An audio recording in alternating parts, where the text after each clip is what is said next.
Hello दोस्तों, नमस्कार। आपका हमारे YouTube चैनल एजुकेशन 101% में हार्दिक स्वागत है। आज की क्लास में हम लोग देखते हैं कि 1869 ईस्वी के बाद के जो गवर्नर जनरल या वायसराय नियुक्त हुए थे, उन्होंने ऐसा क्या कार्य किया जिसके माध्यम से पेपर में काफी प्रश्न निकल के आते हैं। आज हम लोग देखने का प्रयास करते हैं 1869 ईस्वी में नियुक्त 1869 से 1872 ईस्वी के बीच गवर्नर जनरल जो थे लॉर्ड मेयो, इनके बारे में हम लोग आज अध्ययन करने का प्रयास करेंगे। कहां से पेपर में प्रश्न निकल के आते हैं। इन लॉर्ड मेयो के शासन सत्ता में ही पहली बार भारत में 1871 ईस्वी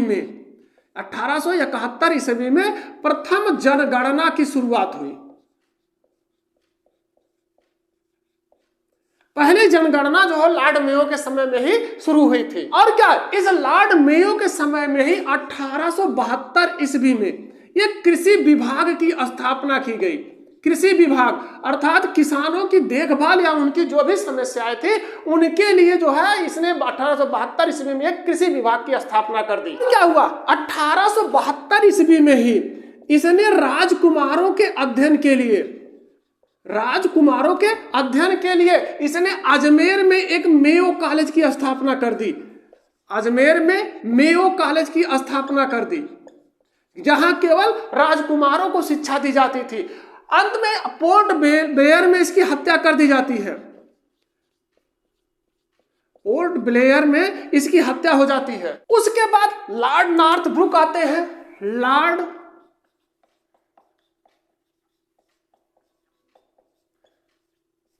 ये आते हैं 1872 ईस्वी से 1876 ईस्वी तक इनकी शासन सत्ता चलती है। इनके समय का प्रमुख घटना क्या थी? पंजाब में जो कूका आंदोलन था, कूका आंदोलन इन्हीं के समय में हुआ था। और इस लॉर्ड नॉर्थब्रुक के समय में एक घटना, महत्वपूर्ण घटना कौन सी घटी कि जो स्वेज नहर थी, स्वेज नहर के खुल जाने के कारण, स्वेज नहर खुल गई, जिसके कारण भारत और ब्रिटेन के बीच व्यापार जो है सुगम हो गया। व्यापार आसानी से किया जाना प्रारंभ कर दिया गया। इस लॉर्ड नॉर्थब्रुक ने क्या किया कि बड़ौदा रियासत के प्रमुख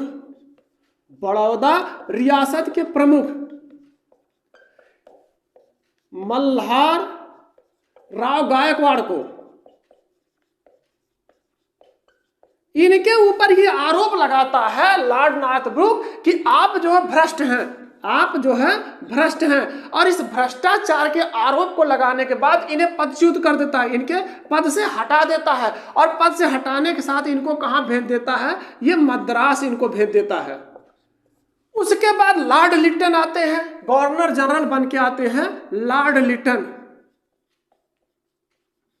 1876 ईस्वी से 1880 ईस्वी के बीच इनकी शासन सत्ता चलती है, अर्थात ये भारत के वायसराय थे। यह लॉर्ड लिटन एक विख्यात कवि, उपन्यासकार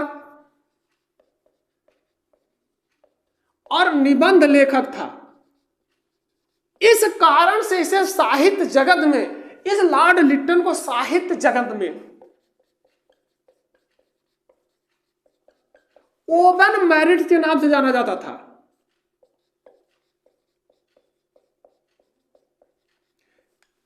इस लॉर्ड लिटन के समय में एक भीषण अकाल पड़ता है। जैसे कहां बंबई, मद्रास, हैदराबाद, पंजाब, मध्य भारत इत्यादि जगहों पर यह भीषण अकाल पड़ता है। इसके समय इन अकाल की स्थिति की जांच के लिए इसने क्या किया? 1878 ईस्वी में ये लॉर्ड लिटन ने 1878 ईस्वी में क्या किया?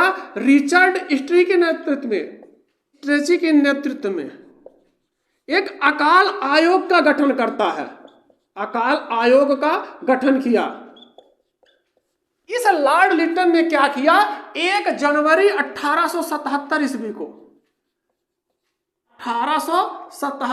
ईस्वी को दिल्ली दरबार का आयोजन करता है। इस दिल्ली दरबार का आयोजन क्यों करता है? महारानी विक्टोरिया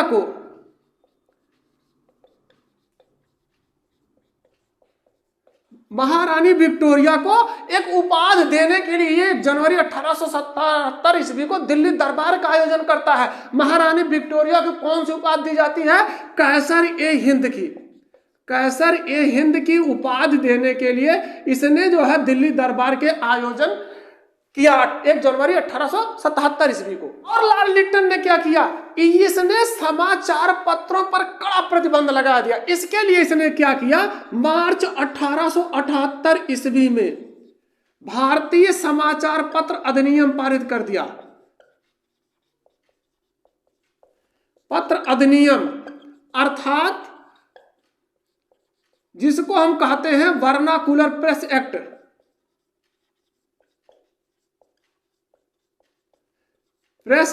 पारित कर दिया, जिसके द्वारा इसने भारतीय समाचार पत्रों पर कठोर प्रतिबंध लगा दिया। पेपर में कभी कभी पूछता है कि इस वर्नाकुलर प्रेस एक्ट का समर्थन किसने किया था, तो उस समय का एक अखबार था पायनियर ने इस प्रेस एक्ट का समर्थन किया था। इस लॉर्ड लिटन के समय में ही 1878 ईस्वी में भारतीय शस्त्र अधिनियम पारित हुआ।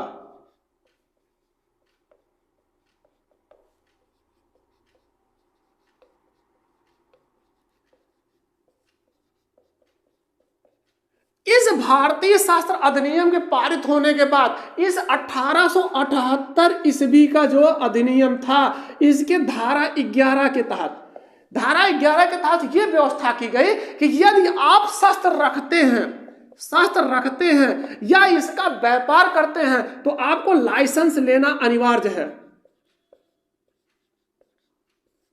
यदि आप बिना लाइसेंस के शस्त्र रखते हुए पाए जाते हैं या व्यापार करते हुए पाए जाते हैं तो आपको जो है 1878 ईस्वी की धारा 11 के तहत आपको सजा दी जाएगी। इस लॉर्ड लिटन के समय की एक महत्वपूर्ण घटना क्या थी कि जो अभी तक सिविल सेवा परीक्षा की उम्र 21 वर्ष थी, इसको इसने घटा दिया और घटा के इसने कितना कर दिया? इसे 19 वर्ष कर दिया। अब सिविल सेवा परीक्षा देने के लिए आपको 19 वर्ष का होना अनिवार्य था। उसके बाद गवर्नर जनरल के पद पर नियुक्त होते हैं लॉर्ड रिपन। ये 1880 से 1884 ईस्वी तक गद्दी पर रहते हैं। 1880 से 1884 ईस्वी तक भारत के जो है गवर्नर जनरल या वायसराय के पद पर यह नियुक्त रहते हैं। यह भारत का सर्वाधिक लोकप्रिय वायसराय था। यह प्रधानमंत्री ग्लैडस्टोन के परामर्श पे, इनके परामर्श पर जो अभी लॉर्ड लिटन ने पिछले कार्यकाल में वर्नाकुलर प्रेस एक्ट पारित किया था, उस प्रेस एक्ट को समाप्त कर दिया प्रधानमंत्री की सलाह पे। लॉर्ड रिपन के शासन सत्ता में ही 1882 ईस्वी में एक डब्ल्यू हंटर की अध्यक्षता में एक प्राथमिक आयोग का गठन हुआ था।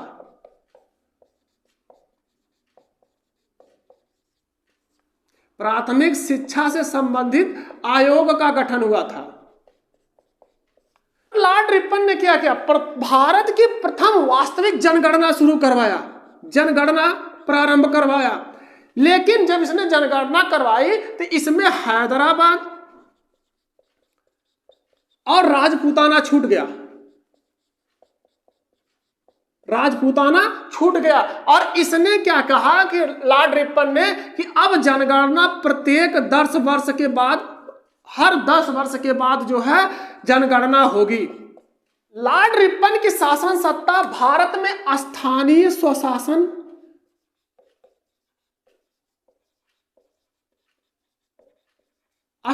स्वशासन के जनक के रूप में याद किया जाता है। जनक के रूप में इसका कार्यकाल याद किया जाता है। इसने क्या किया कि नगरों में नगर पालिका की व्यवस्था किया। नगर पालिका का निर्माण इसने जो है भारत में सर्वप्रथम लॉर्ड रिपन ने ही शुरू करवाया। लॉर्ड रिपन के शासन सत्ता में प्रथम फैक्ट्री अधिनियम पारित हुआ 1881 ईस्वी में। पहला फैक्ट्री अधिनियम। इस फैक्ट्री अधिनियम में क्या कहा गया कि अगर कोई भी बच्चा 7 साल से कम उम्र की है 7 वर्ष से कम उम्र का बच्चा है तो ये काम नहीं करेगा। और क्या है, 7 से ऊपर और 12 वर्ष की आयु तक के बच्चे को काम करने के घंटा जो है निर्धारित किया गया, अर्थात वो 9 घंटे से अधिक कार्य नहीं करेगा। इस फैक्ट्री अधिनियम के तहत ये व्यवस्था की गई। लॉर्ड रिपन ने क्या किया, 1884 ईस्वी में इलवर्ट बिल पास कर दिया। इलवर्ट बिल पास करने का प्रयास किया, लेकिन इस इलवर्ट बिल पर जो विवाद हो जाने के कारण इससे ये दुखी हो गया इलवर्ट बिल से कि हम इलवर्ट बिल पास कर रहे हैं और ये पास नहीं लोग करने दे रहे हैं जो अंग्रेज हैं। इससे दुखी होकर इसने त्याग पत्र दे दिया, अपने पद से जो है त्याग पत्र दे दिया। उसने कहा कि भैया अगर इलवर्ट बिल पास नहीं होगा हम अपने पद पर बने ही नहीं रहेंगे। इस तरीके से 1884 में इलवर्ट बिल पर जो विवाद खड़ा हुआ उससे दुखी होकर इसने त्याग पत्र दे दिया। लॉर्ड रिपन को फ्लोरेंस नाइटिंगेल ने भारत के उद्धारक की संज्ञा दी कि यह भारत का उद्धार करने वाला जो है वायसराय था, और यही इसी कारण से यह भारत का सर्वाधिक लोकप्रिय वायसराय भी था। अब लॉर्ड रिपन के जाने के बाद गवर्नर जनरल के पद पर नियुक्त होते हैं लॉर्ड डफरिन। ये आते हैं 1884 ईस्वी से 1888 ईस्वी तक ये भारत के वायसराय के पद पर नियुक्त थे। डफरिन ने किसानों के हितों के लिए विशेष ध्यान दिया, किसानों का ये उन्नत करना चाहते थे। इन्हीं के समय में क्या हुआ, Bengal tenancy act,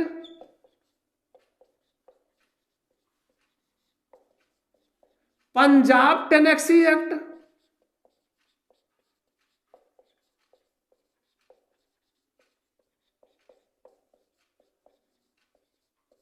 Awadh tenancy act,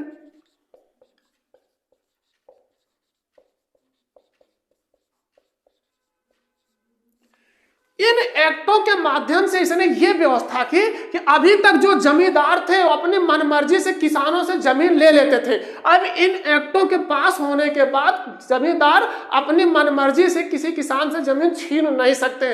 इसकी व्यवस्था लॉर्ड डफरिन ने विभिन्न टेनेक्सी एक्टों के माध्यम से किया। और क्या किया लॉर्ड डफरिन ने, 1885 ईस्वी में इसने क्या देखा कि जो भारतीय स्त्रियां हैं उनकी स्थिति ठीक नहीं है। इसने क्या किया, 1885 ईस्वी में भारतीय स्त्रियों की रक्षा के लिए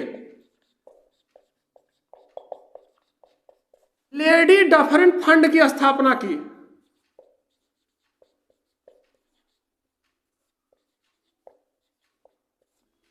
इस लॉर्ड डफरिन के शासन सत्ता में एक युद्ध होता है 1885 ईस्वी का, बर्मा का तीसरा युद्ध होता है। इस युद्ध में विजय प्राप्त करके इसे बर्मा को अंतिम रूप से अंग्रेजी साम्राज्य में मिला लेता है। इसे अंतिम रूप से अंग्रेजी साम्राज्य में शामिल करने वाला लॉर्ड डफरिन था। लॉर्ड डफरिन के शासन सत्ता में ही इलाहाबाद विश्वविद्यालय की स्थापना हुई थी।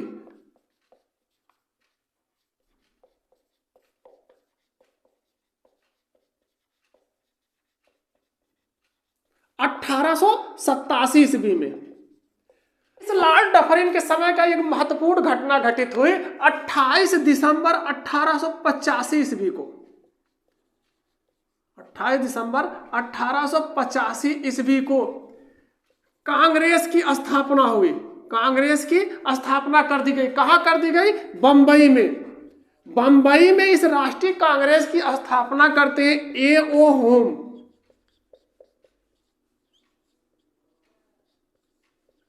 के बाद गवर्नर जनरल के पद पर आते हैं लॉर्ड लेस्डाउन।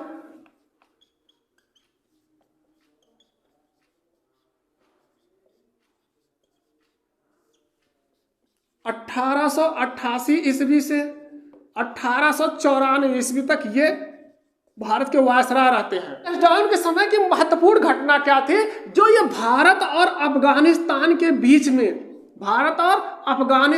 बीच में एक रेखा है। कौन सी रेखा? डूरंड रेखा। इस रेखा का निर्माण लॉर्ड लेस्डाउन के समय में हुआ था। उन्होंने क्या किया? मार्टी डूरंड के नेतृत्व में, इनके नेतृत्व में एक शिष्टमंडल भेजा अफगानिस्तान, और शिष्टमंडल ने क्या किया? कि इनसे बातचीत करके, अफगानिस्तान से बातचीत करके भारत और अफगानिस्तान के बीच में एक रेखा खींचने में जो सफलता हासिल की, उसी के नाम पर इसको कहा जाता है डुरंड रेखा। और लास्ट लॉकडाउन के समय में द्वितीय फैक्ट्री अधिनियम 1891 ईस्वी में द्वितीय फैक्ट्री अधिनियम पारित हुआ। इस फैक्ट्री अधिनियम में यह व्यवस्था किया गया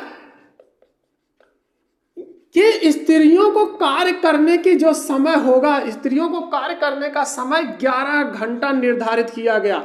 इससे अधिक कार्य करने पर रोक लगा दी गई। इसके बाद आते हैं लॉर्ड एलिगन द्वितीय।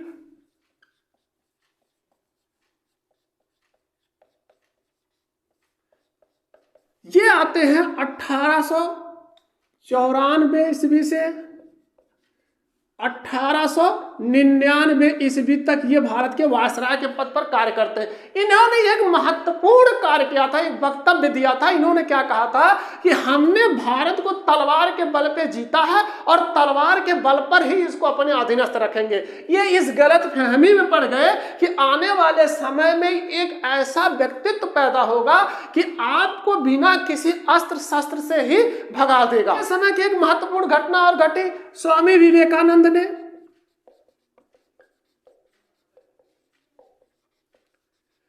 बेल्लूर में रामकृष्ण मिशन और मठ की स्थापना की। उसके बाद आते हैं लॉर्ड कर्जन। लॉर्ड कर्जन आते हैं 1899 ईस्वी में और ये 1905 ईस्वी तक भारत में वायसराय के पद पर कार्य करते हैं। 1899 ईस्वी में भारत में जो ही आया 1899 ईस्वी में भारतीय टंकण मुद्रा, भारतीय टंकण और पत्र मुद्रा अधिनियम पारित कर दिया।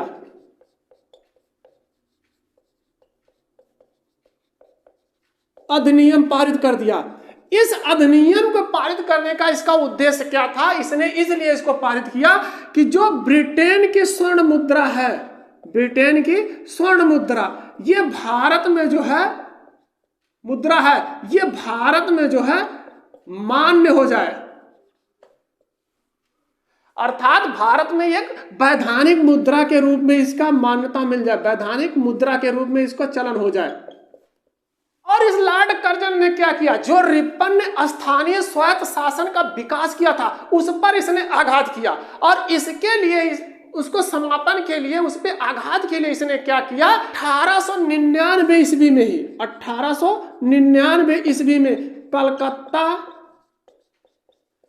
कारपोरेशन अधिनियम पारित कर दिया।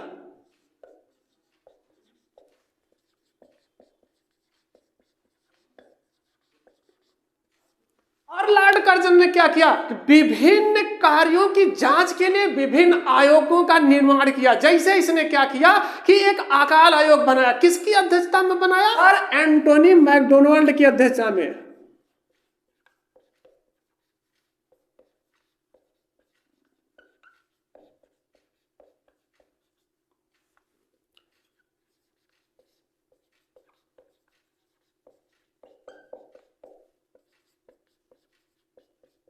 अकाल आयोग का गठन किया और क्या किया? सर कॉलिन स्कॉट मानक्रिव की अध्यक्षता में सिंचाई आयोग बनाया।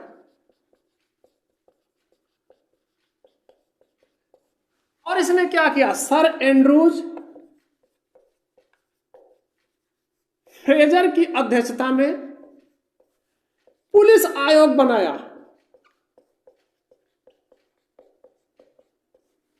और क्या किया? थॉमस रॉबर्टसन के अध्यक्षता में रेलवे आयोग का गठन किया। और इसने क्या किया? सर थॉमस रेले की अध्यक्षता में विश्वविद्यालय आयोग का गठन किया। विश्वविद्यालय आयोग का गठन किया। इन्हें सर थॉमस रैले के आयोग के आधार पर ही इसने 1904 ईस्वी वाला जो है विश्वविद्यालय अधिनियम पास किया था। इसने 1904 ईस्वी में, लॉर्ड कर्जन ने 1904 ईस्वी में प्राचीन स्मारक परीक्षण अधिनियम पारित किया।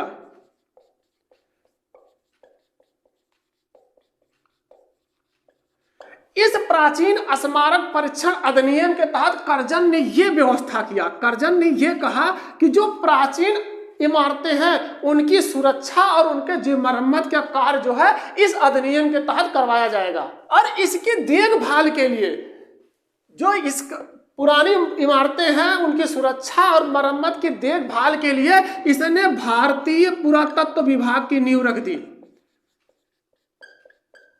भारतीय पुरातत्व विभाग की नींव रखी। कर्जन ने और क्या किया, 1904 ईस्वी में, कर्जन ने 1904 ईस्वी में सहकारी उधार समिति अधिनियम पारित किया।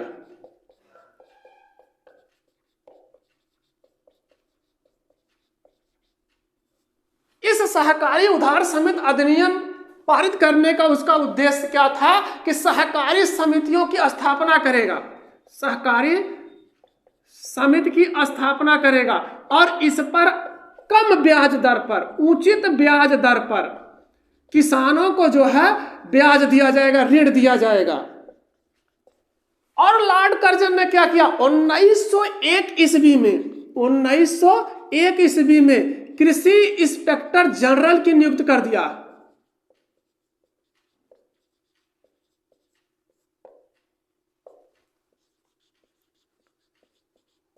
इस कृषि इंस्पेक्टर जनरल का क्या कार्य इसने सौंपा, इसने कहा कि कृषि में कोई भी परेशानी आती है उसका सलूशन आपको करना है, उसका हल आपको करना है, कृषि को बढ़ावा दीजिए, साथ में पशुपालन को भी बढ़ावा देने की जिम्मेदारी इस कृषि इंस्पेक्टर के सौंपा गया। लॉर्ड कर्जन ने 1903 ईस्वी में सीआईडी का गठन किया। सीआईडी का फुल फॉर्म है क्रिमिनल इन्वेस्टिगेशन डिपार्टमेंट। इसकी स्थापना 1903 ईस्वी में लॉर्ड कर्जन ने किया। इसका सबसे दुखद घटना क्या इसके समय की है, सबसे अलोकप्रियता जो इसका मिला, इस अलोकप्रिय होने का इसका प्रमुख कारण क्या था, इसने 16 अक्टूबर 1905 ईस्वी को, 16 अक्टूबर 1905 ईस्वी को इसने बंगाल का विभाजन कर दिया, बंगाल का विभाजन कर दिया। इस बंगाल विभाजन के कारण इसने जो भी कार्य किया था अभी भारत के हित में या शासन सत्ता को चलाने के हित में, ये सारे कार्य इस बंगाल विभाजन के बाद सभी जो लाभकारी कार्य भी थे वो भी छिप गए। इस कारण से जो बंगाल का विभाजन हुआ, इसी के कारण से इसको कहा जाता है भारत का सबसे अलोकप्रिय वायसराय है।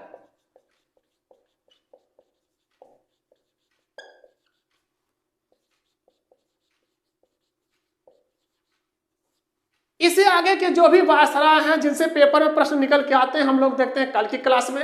आज की क्लास में बस इतना ही। अगर हमारी वीडियो पसंद आती है तो लाइक करें, साथ में शेयर भी करें। अगर चैनल पर नए हैं तो चैनल को सब्सक्राइब करें, बेल आइकन दबाना ना भूलें जिससे आने वाली वीडियो का नोटिफिकेशन मिलता रहे।